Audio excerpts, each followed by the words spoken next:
মৃত্যুর কষ্ট ও যন্ত্রণা থেকে বাঁচার জন্য একটি দোয়া বেশি বেশি পড়বেন। আমাদের সকলকে কিন্তু চলে যেতে হবে, কেউ আমরা থাকতে পারবো না। সুতরাং এই মৃত্যুর কষ্ট থেকে যদি বাঁচতে চান, আপনি একটি দোয়া পড়বেন। নবীজি সাল্লাল্লাহু আলাইহি ওয়াসাল্লাম এই দোয়াটা পড়েছিলেন যখন তিনি ইন্তেকাল করবেন। আম্মাজান আয়েশা রাদিয়াল্লাহু তাআলা আনহা থেকে হাদিসটি এসেছে, এটা তিরমিজি শরীফের 978 নম্বর হাদিসের ভিতরে রয়েছে। মনে রাখবেন, আমাদের সকলকে কিন্তু চলে যেতে হবে। We have to go back to our Lord.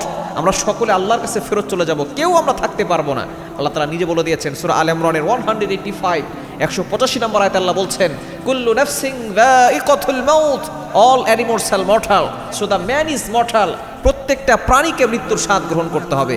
আমাকে, আপনাকে, সকলকে চলে যেতে হবে, কেউ আমরা থাকতে পারবো না। সুতরাং মৃত্যু সকলের কাছে আসবে, সকলকে চলে যেতে হবে। এখন আপনি অহংকার দেখাচ্ছেন, এখন আপনার অনেক টাকা পয়সা আছে, সম্পদ আছে, একদিন এই সব কিছু ছেড়ে চলে যেতে হবে। এজন্য মৃত্যুর কষ্ট, যন্ত্রণা খুব ভয়ঙ্কর।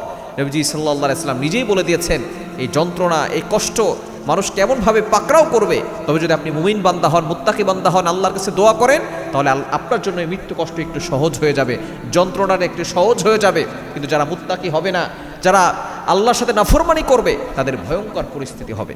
এজন্য আপনি একটি দোয়া পড়বেন।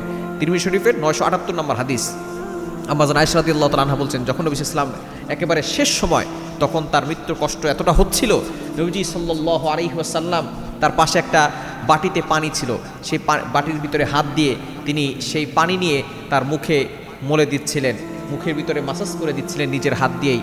এতটা কষ্ট হচ্ছিল এবং তিনি একটি দোয়া পড়েছেন, আল্লাহুম্মা আইন্নি আলা গামারাতিল মাউত ওয়া সাকারাতিল মাউত, আল্লাহুম্মা আইন্নি আলা গামারাতিল মাউত ওয়া সাকারাতিল মাউত।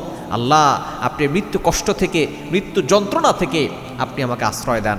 আপনি এই দোয়াটা বেশি বেশি পড়লে আল্লাহ তাআলা মৃত্যুর কষ্ট আপনার জন্য সহজ করে দিবেন।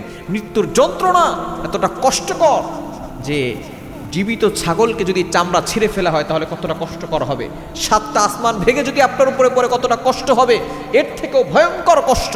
এই কষ্ট দূর করার জন্য এই দোয়াটা বেশি বেশি পড়বেন, আল্লাহুম্মা আইন্নি আলা গামারাতিল মাউত ওয়া সাকারাতিল মাউত। দেখবেন আল্লাহ তাআলা এই মৃত্যুর সময় আপনার সকল কষ্ট সহজ করে দিবেন।